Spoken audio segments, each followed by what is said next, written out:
There's a truth you carry in your bones, a secret you've hidden from yourself your entire life. You know it with the same certainty you know your own name, but you live every day pretending it doesn't exist. I was 17 when I held my grandfather's hand for the last time. He was leaving, and his eyes, those eyes that once taught me to tie my shoes, looked at me with a clarity that cut through my soul.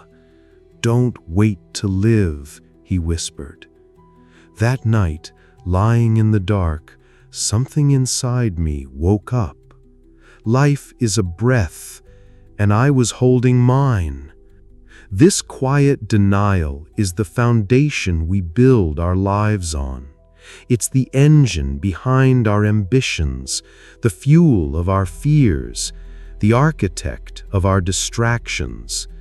We know the final curtain will fall, but we perform on life's stage as if the show will run forever. Living in denial of death is like pretending you have endless time.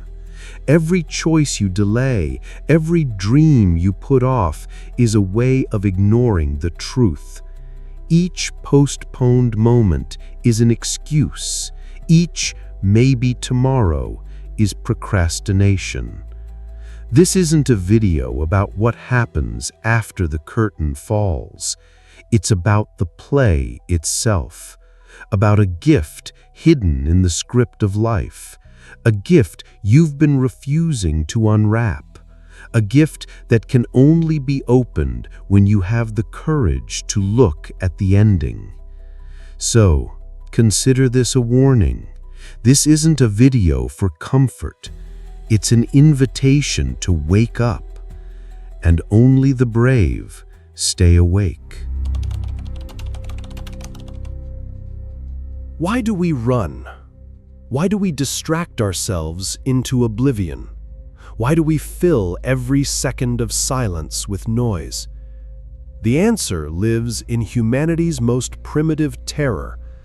The idea that I will cease to exist is unbearable to the ego.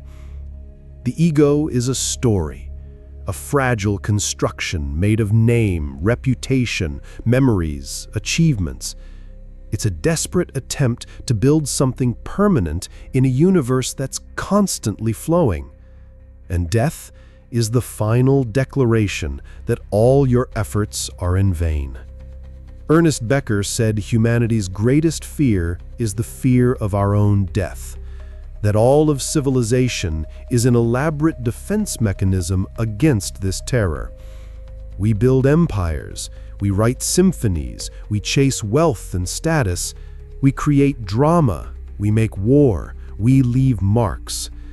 All to scream into the void, "I was here, I mattered." In Everything, Everywhere, All at Once, a character says, "Nothing matters, so why not try everything?" It's like the movie is daring us. If death is certain, why not live boldly now? But we don't deny death with just grand monuments. We deny it with small daily betrayals of ourselves. You've probably promised yourself you'd start that hobby, learn guitar, paint, write a book, but left it gathering dust in the corner of your house. That's the ego saying, "You have all the time in the world." But the truth is, time doesn't wait. You hold on to grudges like they're precious treasures, as if that argument from 5 years ago is worth more than your peace today. You protect your image like it's the only thing you own. You live a small, safe, predictable life because you're terrified of the grand, unpredictable ending. Like that guitar you swore you'd learn to play, but now it's just decoration in your living room. We all have that guitar, the symbol of dreams we keep postponing because we think we have endless time. The irony is cruel. By trying to preserve life, you stop living it. By running from death, you bury yourself alive. You don't deny death with your words, you deny it with your life. Every delayed dream is a small death. Every no to love is a silent funeral. Every day lived on autopilot is a tear that life cries for you. But what if? What if the fear was lying?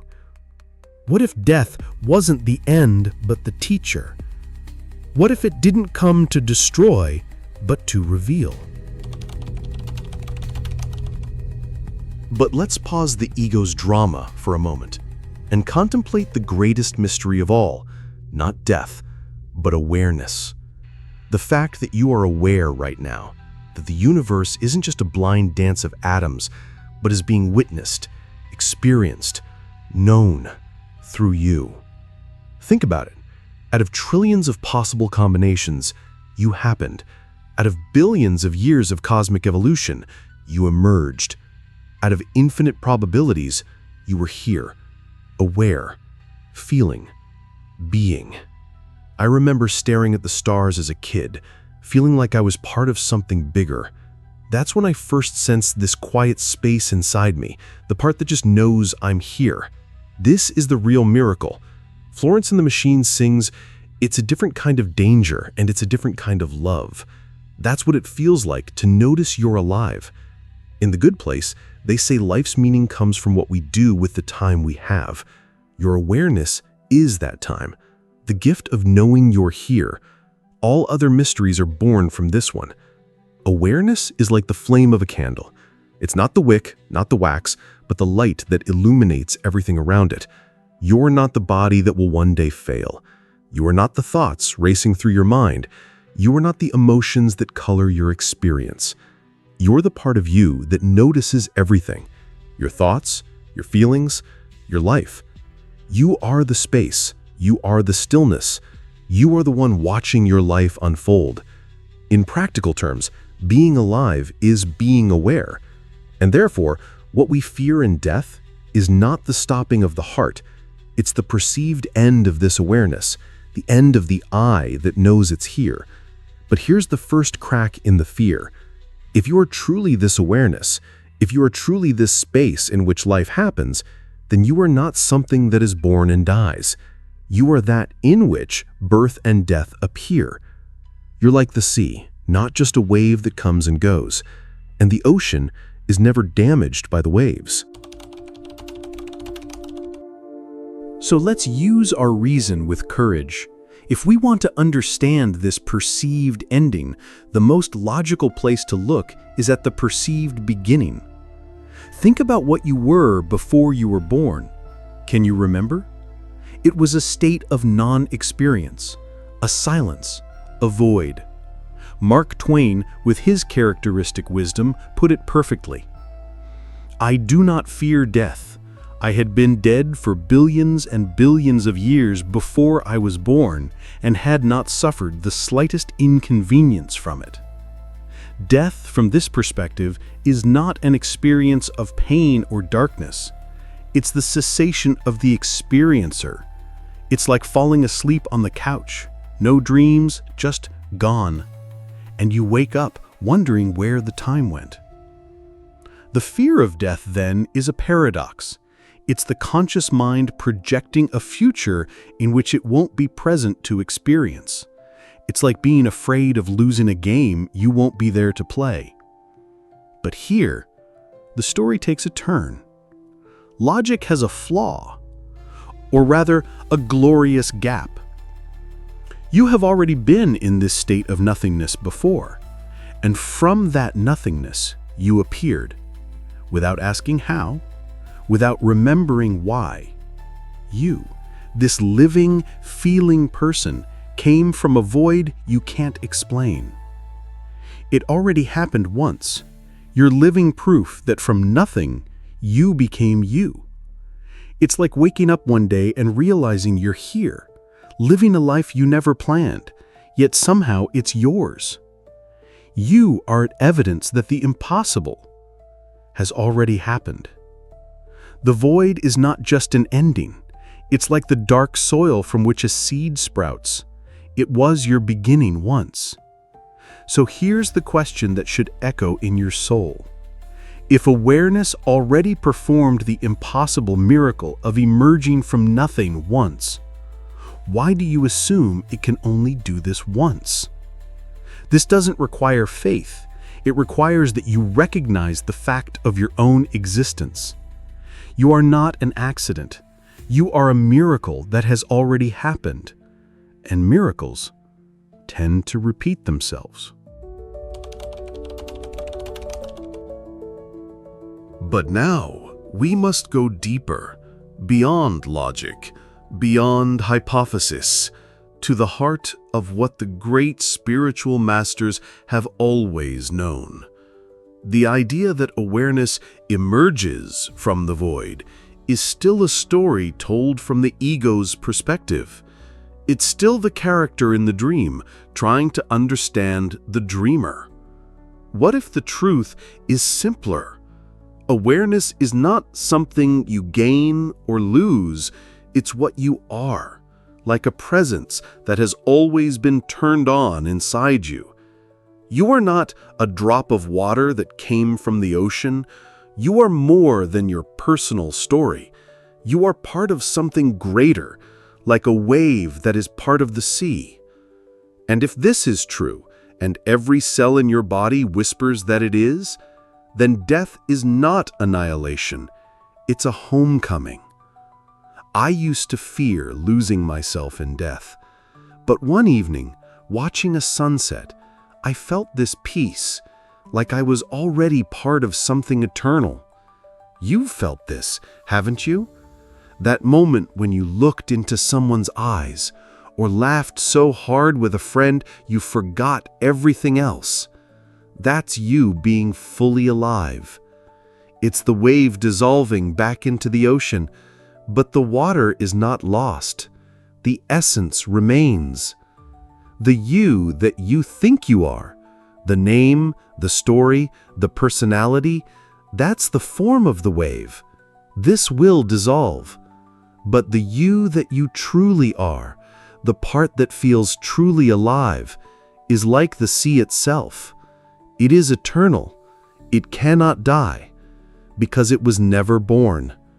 You are wearing a body. You are not the body. You are having an experience. You are not the experience. You are dreaming a life, but you are not the dream. You are the one watching your life. You are the awareness. Your life, knowing itself through you. In The Alchemist, Paulo Coelho writes, "When you want something, all the universe conspires in helping you to achieve it. Your life is that universe unfolding through you. And when this form dissolves, you don't go anywhere. You simply stop pretending to be something you never were." And so we arrive at death's final gift. It's not a promise of a future heaven. It's a demand to live in the heaven that's available now. When you truly understand that the ego self is temporary, but the true self is eternal, something inside you relaxes. The desperate, fearful grip on life loosens, and in that relaxation, true life begins. You stop spending energy defending an identity destined to dissolve. You stop postponing joy for a future that's not guaranteed. In Tuesdays with Maury, Maury says, "Don't let go too soon, but don't hold on too long." It's a reminder to live now, fully, without waiting. You stop resisting the flow of life. You forgive faster because you understand that resentment is a weight you carry unnecessarily. You love louder because you recognize that love is your true nature. You show up more completely because you know each moment is a unique gift. You surrender to what is because fighting reality is suffering. You say yes to life because you finally understand that you are life. Recently, I realized I was postponing a trip I'd always dreamed of taking, waiting for the perfect moment. Then I thought, what if there's no tomorrow? I booked the date. What's your perfect moment that you could live today? Living as if you've already died is the great secret. It means dying to your ego, to your story, to your fear, before your body dies. So you can resurrect, right now, as what you truly are. Pure, fearless, unconditional life. One day, you will eat your last meal. Hug a friend for the last time, without knowing it's the last time. You'll see the last sunset, breathe the last breath, feel the last heartbeat. How will you live knowing this? You will live as if each moment is simultaneously the first and the last, because it is. You will embrace life as if it were pure magic, because it is. You will love as if love were all that exists, because it is. The final truth is this: you don't need to know what comes after. You only need to wake up while there's still time to live. Stop for a moment. Close your eyes. Think of the last person you hugged, the last moment that made you smile. Now imagine that was the last. How would you live differently today? If these words touched your soul, share in the comments. What will you do today to live more fully? What's the first step you'll take? And if this video awakens something in you, share it with someone who needs to hear this. Join us on this journey of living with truth.